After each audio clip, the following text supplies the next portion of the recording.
नमस्कार, आप सभी का बहुत बहुत स्वागत है। दोस्त, आज के वीडियो में हम देखेंगे कि नॉर्मल रेजिडेंशियल हाउस के लिए कुछ इस तरीके से ब्रिक बिछाकर जो फर्श हम बनाते हैं, यह फर्श हमें किस तरीके से बनानी चाहिए और फर्श बनाते समय हमें कौन कौन सी गलती नहीं करनी चाहिए। तो चलिए एक एक करके फुल इन्फॉर्मेशन आपसे शेयर करते हैं। बट वीडियो में आगे बढ़ने से पहले आप सभी से बस छोटी सी रिक्वेस्ट है कि प्लीज़ वीडियो को लाइक कर लीजिए और यदि आप इस चैनल पर नए हो तो चैनल को सब्सक्राइब कर बेल आइकन प्रेस कर लीजिए, जिससे आगे आने वाली अच्छी अच्छी वीडियो की नोटिफिकेशन आप सभी को मिलती रहे। तो आपने कुछ इस तरीके से जरूर देखा होगा कि फ्लोर बनाते समय फ्लोर के नीचे हम कुछ इस तरीके से ईंट के टूटे हुए टुकड़े यानी कि रोड़ी डाल के और इसी रोड़ी के ऊपर मोर्टार या फिर कंक्रीट डालकर फर्श बना लेते हैं। बट फ्लोर बनाते समय कुछ ऐसी गलतियां हैं जो कि आपको नहीं करनी चाहिए। यदि आप यह गलतियां करते हैं तो आपके फ्लोर में कुछ इस तरीके से क्रैकिंग आ जाएगी या फिर आपकी फर्श बैठ जाएगी।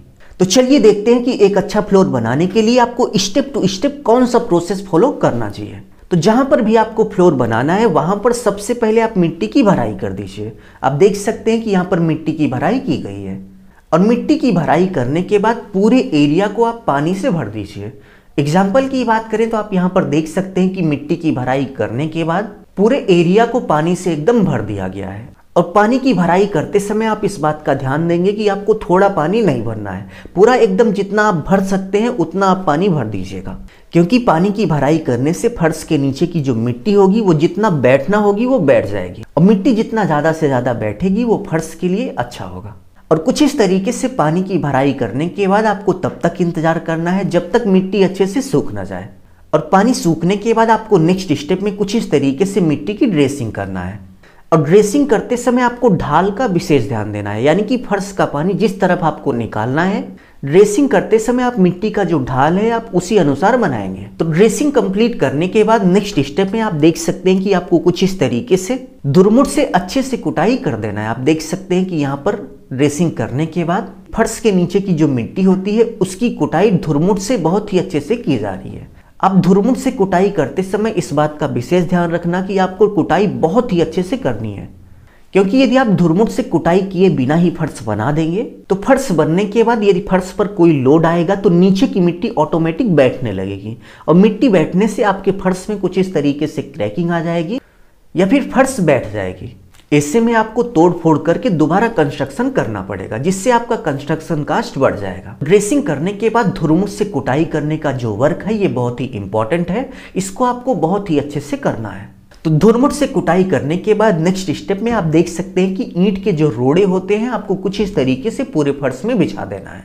और ईंट के छोटे छोटे टुकड़े बिछाने से पहले आपको इस बात का ध्यान देना है कि ईंट के जो टुकड़े हैं उसमें थोड़ी बहुत नमी होनी चाहिए, यानी कि ईंट के टुकड़ों को कुछ इस तरीके से फर्श के ऊपर बिछाने से 1-2 घंटे पहले या फिर 1 दिन पहले आप उसकी क्यूरिंग कर देंगे। क्योंकि ईंट के टुकड़े यदि बिल्कुल सूखे होंगे और इस पर आप मसाला डालेंगे तो मसाले के अंदर की जो नमी होगी ईंट के टुकड़े उसको अपने अंदर एब्जॉर्ब कर लेंगे। तो ऐसे में कंक्रीट या फिर मोर्टार के मजबूत होने की जो प्रक्रिया होगी वो धीमी पड़ जाएगी। इसलिए यह बहुत ही इंपॉर्टेंट है कि ईंट के जो टुकड़े हैं उसमें थोड़ी बहुत नमी होनी चाहिए।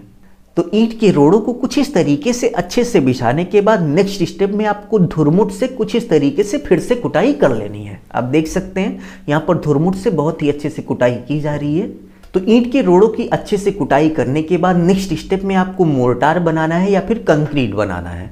तो फ्लोर के ऊपर कुछ इस तरीके से जो कंक्रीट पड़ती है इसके 2 ऑप्शन होते हैं। यदि आपकी इच्छा है तो आप सीमेंट और सैंड का मिक्सचर बनाकर भी डाल सकते हैं और इसके साथ साथ आप कंक्रीट भी डाल सकते हैं। बट कंक्रीट बनाते समय आपको इस बात का ध्यान देना है, बहुत छोटी वाली जो गिट्टी आती है आपको उसका यूज करना है। बट ईंट की रोड़ों वाली फर्श बनाते समय 99% लोग सीमेंट और सैंड का जो मिक्सचर होता है वही बनाकर डालते हैं। तो आपको कुछ इस तरीके से 1/4 का सीमेंट और सैंड का मिक्सचर बनाना है, जिसमें 1 बैग आपका सीमेंट होगा और 4 बैग आपका सैंड होगा। तो कुछ इस तरीके से आपको 1/4 का मोर्टार बनाना है। मोर्टार बनाने के बाद जिस तरफ आपको फर्श का स्लोप यानी कि ढाल रखना है उसी अनुसार आपको मोर्टार फिल कर देना है। मोर्टार फिल करने के 10 घंटे बाद से ही आपको क्यूरिंग स्टार्ट कर देनी है। और यदि आप फर्श को बिल्कुल प्लेन बनाना चाहते हैं तो 2 दिन बाद कुछ इस तरीके से सीमेंट का जो पेस्ट होता है उसको पूरे फर्श में लगवा देना है।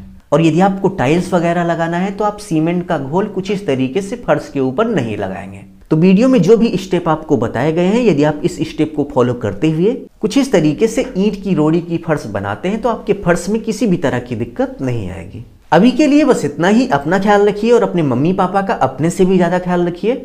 इसी भाव के साथ आप सभी से विदा लेते हैं। धन्यवाद।